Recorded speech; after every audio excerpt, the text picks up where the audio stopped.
popping in for a live as I do my walk.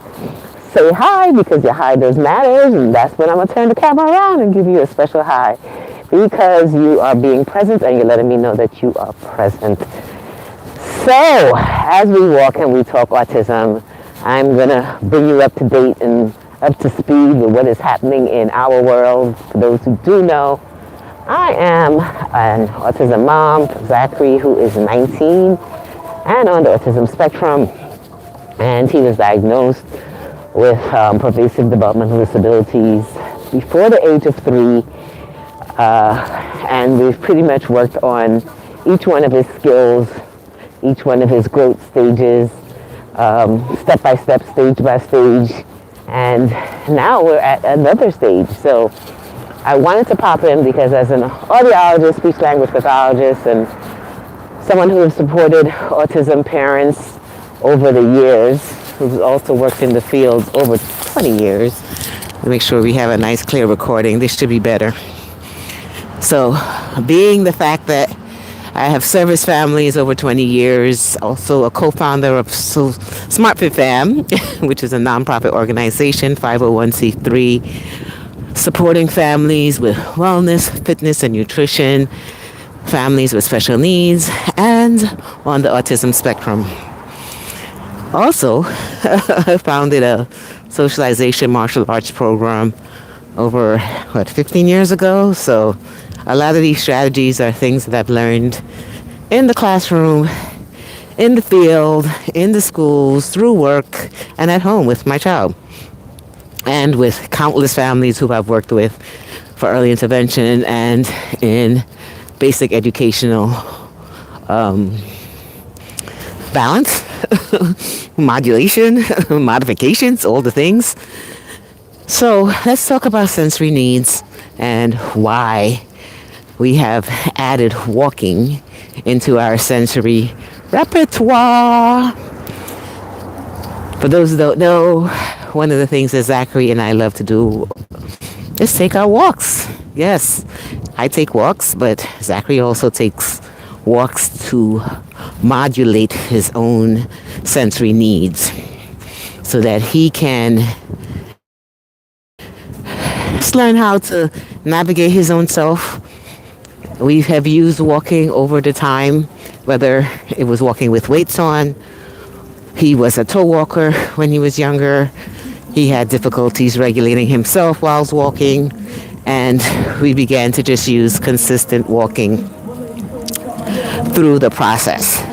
As you can tell, we live in Brooklyn, New York, where there's always sensory interruptions and sensory stimulation all over, whether it's auditory stimulation, external situations, environmental, or it's just things that will help him to have difficulty with modulating his own self. So in that process, we began to use just our regular environment. Hey y'all, say hi, your hi matters. So being in Brooklyn, we have utilized walking in our environments and just using simple things as the neighborhood, sights, sounds, smells, changes in tactile functioning to just help him with his own sensory needs. Now the benefits are he's got his little thing where he actually activates and initiates walking. He'll say, Mom, I need to go for a walk. I just need to get some of the energy out, or I just need to stretch my legs, get some air, whatever it is that he needs. We have learned to use walking as one of his own self-regulation through all of the things that he is sometimes overwhelmed by or overstimulated by. So some things that may overstimulate him or overstimulate those on the spectrum that we may not be aware of could be lots of sound, could be lots of activity around, could be lots of smells around, could be lots of visual things that are happening. So like the squirrels moving, people are walking around, cars are passing by. These little things we may not see as being overstimulating because we know how to regulate our own selves and kind of focus on what we need to focus on. But those on the spectrum, everything at times can be stimulating and hyper-focused. So teaching him how to regulate himself in areas where there's a lot of stimulation, but not as much as if you were to go to like an amusement park or to the train system where there's a lot of people. We do live in New York, so there's always a lot of people and always a lot of sounds. So the best part about it is like now, there's background sounds and background music. Even though we're at the park, we're in New York. There's always music, there's always sounds. So walking became one of the things that we use to help him to modify and modulate his own sensory needs so that he can either use his headphones to block off things that are too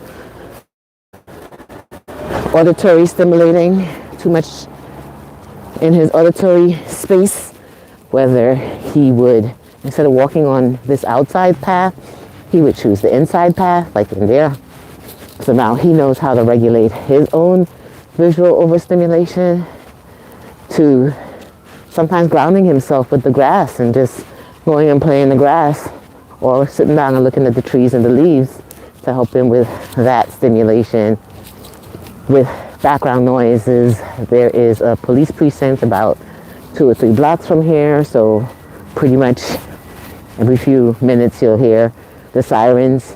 So him learning to regulate himself through that process became part of his own sensory regulation. So for those out there who sometimes get overwhelmed with sensory stimulation, whether it's virtual, whether it's sounds, sometimes virtual stimulation can be overstimulation too, by the way. So many apps and social media and things happening out there. That's a new oversensory space that I don't think people speak about much, is that virtual overstimulation. But it does exist. So what we have been doing with walking is even turning that off, like turning off the virtual spaces. It allows for them to not be sitting down behind computers or behind video games and the YouTubes and the spaces that they just love to go through a lot to help with their own regulation. Sometimes getting outdoors and taking that walk will cut that off or reduce that for the moment to help them in their own self-regulation space.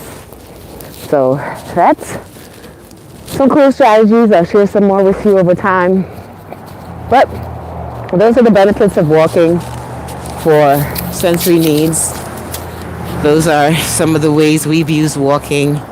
And now Zachary gets to choose using walking for his own regulation, his own self-regulation through all the chaos of the world. And the best part is, it's free. It does not cost much. It doesn't cost anything at all to put your sneakers on, to go out for a walk. It's great exercise. It's just helping them to navigate their own sensory needs and at times their own sensory overstimulation to help them to regulate. But since the environment is something we cannot stop, right? They have to go outdoors for something. And we want them to be outdoors for things, not just stuck inside. Then it's important for us to help them in this space of how do we regulate our environment, the noises, the visual distractions, and all of the things that sometimes may overstimulate. But we can regulate with them and help them to self-regulate so that they can still choose to go for walks, which can also be super peaceful, beneficial for the brain to get extra oxygen, beneficial for the mind because you're turning off the devices, and just overall physically, emotionally, spiritually beneficial for those on the spectrum. So that's my quick pop in for today. Just wanted to make sure I leave some information with you so that you understand the walking goes beyond just for exercise or just for the self, but for my family and parents of kids on the autism spectrum. Walking is really, really great. And it's an activity that we can add on to the list of things to do with our kids. Okay? Hope you received that. And I will catch you on another live where I show some more autism strategies. Peace out.